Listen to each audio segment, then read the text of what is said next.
ഇതുവരെ നമ്മൾ ഒരുപാട് കേസുകൾ കണ്ടിട്ടുണ്ട്. പക്ഷേ ഒരു കേസിന്റെ സ്ക്രിപ്റ്റ് തയ്യാറാക്കുന്നതിനിടയിൽ എനിക്ക് പോലും കരച്ചിൽ വരുന്ന ചില കേസുകൾ മാത്രമേ ഉണ്ടായിട്ടുള്ളൂ. അങ്ങനെ ഒന്നാണ് ഇന്നത്തെ സംഭവം. ശരിക്കും പറഞ്ഞാൽ ഇന്നത്തെ ഈ കഥ ഒന്നോ രണ്ടോ വ്യക്തികളുടേതല്ല. ഒരു പെൺകുട്ടിയെ 30ഓളം ആളുകൾ ചേർന്ന് ക്രൂരമായി വേട്ടയാടിയ ഒരു അതിക്രൂരമായ കുറ്റകൃത്യത്തെക്കുറിച്ചാണ്. ഒടുവിൽ ഈ ക്രൂരന്മാർ പിടിക്കപ്പെട്ട രീതിയും തികച്ചും വ്യത്യസ്തമായിരുന്നു. എന്നാൽ നമ്മൾ ഈ കേസിലേക്ക് ആഴത്തിൽ ഇറങ്ങിച്ചെല്ലുമ്പോൾ നിങ്ങളുടെ കണ്ണുകൾ അറിയാതെ നിറഞ്ഞു പോകും. നിങ്ങളുടെ വീട്ടിലും നിങ്ങൾ ഏറെ സ്നേഹിക്കുന്ന നിങ്ങളുടെ സഹോദരിയോ മകളോ ഭാര്യയോ ആരെങ്കിലും ഉണ്ടെങ്കിൽ അവർ സുരക്ഷിതരായിരിക്കാൻ ദയവ് ചെയ്ത് ഈ കേസ് അവർക്കും ഷെയർ ചെയ്യുക. കാരണം ഇന്നും നമ്മുടെ രാജ്യത്തെ തെരുവുകളിൽ മറ്റുള്ളവരുടെ ജീവിതം നശിപ്പിക്കാൻ കാത്തിരിക്കുന്ന ഇങ്ങനെയുള്ള ചില മനുഷ്യമൃഗങ്ങൾ ചുറ്റിത്തിരിയുന്നുണ്ടെന്ന് അവർ തിരിച്ചറിയണം. ഈ യഥാർത്ഥ കുറ്റകൃത്യത്തിന്റെ എല്ലാ തെളിവുകളും നിങ്ങൾക്ക് ഡിസ്ക്രിപ്ഷനിലും നമ്മുടെ ടെലഗ്രാം വാട്സപ്പ് ചാനലിലൂടെയും ലഭിക്കും. നമ്മുടെ ടെലഗ്രാം ചാനൽ കയറിയാൽ ഇതിന്റെ വീഡിയോ തെളിവുകളും നിങ്ങൾക്ക് കാണാം.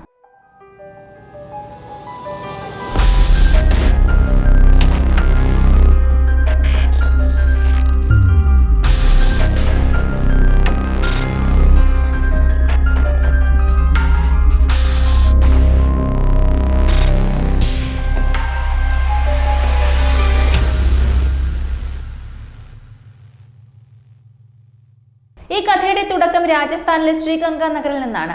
ജൂൺ മാസത്തിലെ ആദ്യ ആഴ്ച. സാധാരണ ദിവസങ്ങളിലെ പോലെ ഒരു പെൺകുട്ടി വൈകുന്നേരം സുഹൃത്തുക്കൾക്കൊപ്പം കളിക്കാനായി വീട്ടിൽ നിന്നും പുറത്തിറങ്ങി. എപ്പോഴും പോകുന്നത് പോലെ അവൾ കളിച്ചിട്ട് തിരിച്ചു വരുമെന്നാണ് അമ്മയും കരുതിയത്. എന്നാൽ തൻ്റെ മകളെ മറ്റൊരാൾ നോട്ടമിട്ടിട്ടുണ്ടെന്ന് ആ അമ്മ അറിഞ്ഞിരുന്നില്ല. കാഴ്ചയിൽ വളരെ സാധാരണക്കാരനായ ഒരു ഓട്ടോ ഡ്രൈവർ, എന്നാൽ മനസ്സ് നിറയെ വക്രബുദ്ധിയും അത് നേടാൻ വേണ്ടി എന്തും ചെയ്യാൻ മടിക്കാത്ത ദുരാഗ്രഹവുമുള്ള ഒരു മൃഗമായിരുന്നു അവൻ.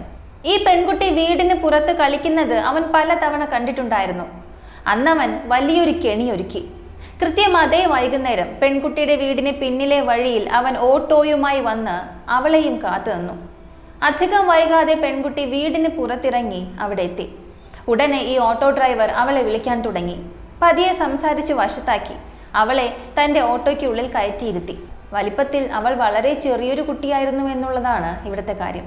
മുന്നോട്ട് പോകുമ്പോൾ ഈ അങ്കിൾ തന്നോട് എന്താണ് ചെയ്യാൻ പോകുന്നത് എന്ന് ചിന്തിക്കേണ്ട പ്രായം പോലും അവൾക്കുണ്ടായിരുന്നില്ല.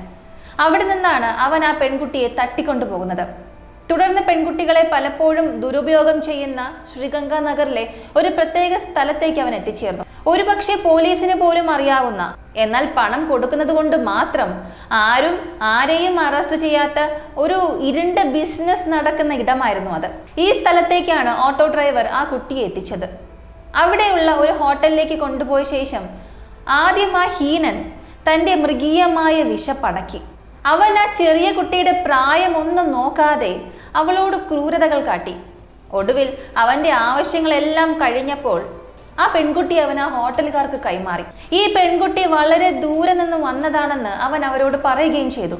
നിങ്ങൾക്കിതിൽ നിന്നും പണം സമ്പാദിക്കണമെന്നുണ്ടെങ്കിൽ അതിന് സാധിക്കും. പക്ഷേ അതിന് പകരമായി നിങ്ങൾ എനിക്കും പണം തരണം. അതുകൂടാതെ അടുത്ത തവണ ഞാൻ നിങ്ങളുടെ ഹോട്ടലിലേക്ക് വരുമ്പോൾ നിങ്ങൾ എന്നിൽ നിന്നും ഒരു പൈസ പോലും വാങ്ങാൻ പാടില്ല. ഈ ഒരു നിബന്ധനയിലാണ് ആ ഹോട്ടലുകാർ സമ്മതിക്കുന്നത്. കാരണം അവരുടെ ബിസിനസ് നേരത്തെയും ഇതേ രീതിയിൽ തന്നെയാണ് പോയിക്കൊണ്ടിരുന്നത്. ആളുകൾ പെൺകുട്ടികളെ അവിടെ എത്തിക്കുകയോ അല്ലെങ്കിൽ എവിടെ നിന്നെങ്കിലും തട്ടിക്കൊണ്ടുവന്ന് ഈ സ്ഥലത്ത് ഉപേക്ഷിക്കുകയോ ചെയ്യുമായിരുന്നു. ആ ഓട്ടോ ഡ്രൈവർ പെൺകുട്ടിയെ ഹോട്ടലുകാരുടെ കൈകളിൽ ഏൽപ്പിച്ചതോടെയാണ് ഈ കുറ്റകൃത്യത്തിന്റെ രണ്ടാം ഘട്ടം ആരംഭിക്കുന്നത്. ഇതിനിടയിൽ അവർ കാണിച്ച ക്രൂരതകൾ കേട്ടാൽ നിങ്ങളുടെ നെഞ്ചുപോലും തകർന്നു പോകും. ആ ഹോട്ടലുകാർ പെൺകുട്ടിയെ 2 ദിവസത്തോളം ഒരു മുറിക്കുള്ളിൽ പൂട്ടിയിട്ടു. അവൾക്ക് വളരെ കുറച്ച് മാത്രം ഭക്ഷണവും കുടിക്കാൻ വെള്ളവും നൽകി. അങ്ങനെ 3ാമത്തെ ദിവസം എത്തി. അവിടെയാണ് വലിയൊരു സത്യം പുറത്തു വരുന്നത്. സ്വന്തം മൃഗീയമായ ആഗ്രഹങ്ങൾ തീർക്കാനും പെൺകുട്ടികളെ ചൂഷണം ചെയ്യാനുമായി ഒരുപാട് പുരുഷന്മാർ ഈ ഹോട്ടലിൽ സ്ഥിരമായി വരാറുണ്ടായിരുന്നു. അതിന് പകരമായി അവർ ഹോട്ടലുകാർക്ക് പണം നൽകുകയും അവർ ഇവർക്കായി പെൺകുട്ടികളെ ഒരുക്കി നിർത്തുകയും ചെയ്യുമായിരുന്നു. അങ്ങനെ ആദ്യത്തെ ദിവസം ഈ പെൺകുട്ടിയെ ആ മൃഗങ്ങൾക്കിടയിലേക്ക് അവർ തള്ളിവിട്ടു. ആദ്യത്തെയാൾ വന്ന് ആ കുട്ടിയോട് ക്രൂരതകൾ ചെയ്യാൻ തുടങ്ങി. ഈ ദ്രോഹം അവിടെയും അവസാനിച്ചില്ല. 1ാം ദിവസവും 2ാം ദിവസവും കടന്നുപോയി. 3ാമത്തെ ദിവസമായപ്പോഴേക്കും 1 2 പേരല്ല, ഒരു ദിവസം തന്നെ 6 7 പേരാണ് ആ കുട്ടിയെ മാറി മാറി ക്രൂരമായി പീഡിപ്പിച്ചത്. ഇത് തടയാൻ അവിടെ ആരും ഉണ്ടായിരുന്നില്ല. മറുഭാഗത്ത് ആ പെൺകുട്ടിയുടെ കുടുംബം കടുത്ത ആശങ്കയിലായിരുന്നു. പെൺകുട്ടിയെ കാണാതായി കൃത്യം 2 മണിക്കൂറിനുള്ളിൽ തന്നെ കുടുംബം പോലീസ് സ്റ്റേഷനിലെത്തി പരാതി നൽകി. പക്ഷേ പോലീസിന് ആ കുട്ടിയെ കണ്ടെത്താനായില്ല. എന്തെങ്കിലും വലിയ കുറ്റകൃത്യം നടക്കുകയോ അല്ലെങ്കിൽ മുകളിൽ നിന്ന് വലിയ സമ്മർദ്ദം ഉണ്ടാകുമെന്ന് തോന്നുകയോ ചെയ്യുന്നതുവരെ നമ്മുടെ പോലീസ് സംവിധാനം പലപ്പോഴും എത്രത്തോളം സാവധാനത്തിലാണ് നീങ്ങുന്നതെന്ന് നമുക്കറിയാം. വലിയ അന്വേഷണങ്ങളൊന്നും തുടക്കത്തിൽ നടന്നില്ല. ഈ കേസിലും അതുതന്നെയാണ് സംഭവിച്ചത്. പോലീസ് കുട്ടിയെ തിരയാൻ ശ്രമിച്ചെങ്കിലും കണ്ടെത്താൻ തക്കവണ്ണമുള്ള ശക്തമായ ശ്രമങ്ങളൊന്നും അവരുടെ ഭാഗത്തു നിന്നുണ്ടായില്ല. തൻ്റെ മകൾക്ക് എന്താണ് സംഭവിക്കുന്നത് എന്ന് ആ കുടുംബത്തിന് ചിന്തിക്കാൻ പോലും കഴിയുമായിരുന്നില്ല. ഈ കേസിന്റെ ചില ഞെട്ടിക്കുന്ന കാര്യങ്ങൾ എനിക്കിവിടെ യൂട്യൂബ് വീഡിയോയിലൂടെ തുറന്നു പറയാൻ പരിമിതികളുണ്ട്. ആ വിവരങ്ങളെല്ലാം നമ്മുടെ ടെലഗ്രാം ചാനൽ നിങ്ങൾക്ക് ലഭിക്കും. അതുകൊണ്ട് ഡിസ്ക്രിപ്ഷനിലെ ലിങ്കിൽ കയറി ബാക്കി വിവരങ്ങൾ തീർച്ചയായും പരിശോധിക്കുക. ഇനി കഥയിലേക്ക് തിരികെ വന്നാൽ, ആദ്യത്തെ ദിവസം ആ ഓട്ടോ ഡ്രൈവർ തന്നെയാണ് പെൺകുട്ടിയോട് ക്രൂരതകൾ കാണിച്ചത്. അതിനുശേഷം 2 ദിവസങ്ങൾ കൂടി കടന്നുപോയി. 3-ാമത്തെ ദിവസം പണം നൽകി പുതിയൊരാൾ വന്ന് ആ കുട്ടിയോട് ക്രൂരതകൾ കാട്ടി. 3-4 ദിവസങ്ങൾ പിന്നിട്ടപ്പോഴേക്കും ഒരു ദിവസം തന്നെ 6 പേർ വീതമാണ് ആ പെൺകുട്ടിയെ വേട്ടയാടിയത്. ഒടുവിൽ ആകെ 30ഓളം ആളുകൾ ആ കുട്ടിയെ മാറി മാറി ക്രൂരമായി പീഡിപ്പിച്ചു കഴിഞ്ഞിരുന്നു. ആ പെൺകുട്ടിയുടെ പ്രായം എത്രത്തോളം കുറവാണെന്നോ അവൾക്കിതിന് താല്പര്യമില്ലെന്നോ ആരും ചിന്തിച്ചതേയില്ല. ആ ചെറിയ കുട്ടി ഒരുപാട് കരഞ്ഞു, നിലവിളിച്ചു. പക്ഷെ ആരും ആ ശബ്ദം കേട്ടില്ല. നിങ്ങളൊന്ന് ചിന്തിച്ചു നോക്കുക. വെറും ഒരാഴ്ചയ്ക്കുള്ളിൽ 30ഓളം മൃഗങ്ങൾ ചേർന്ന് ഇങ്ങനെയൊക്കെ ചെയ്താൽ ആ കുട്ടിയുടെ അവസ്ഥ എന്തായിരിക്കും? അവൾ പൂർണ്ണമായി തളർന്നു പോയിരുന്നു. തൻ്റെ മാതാപിതാക്കൾക്കോ പോലീസിനോ ഇനി തന്നെ രക്ഷിക്കാൻ കഴിയില്ല എന്ന് അവൾ ഉറപ്പിച്ചു.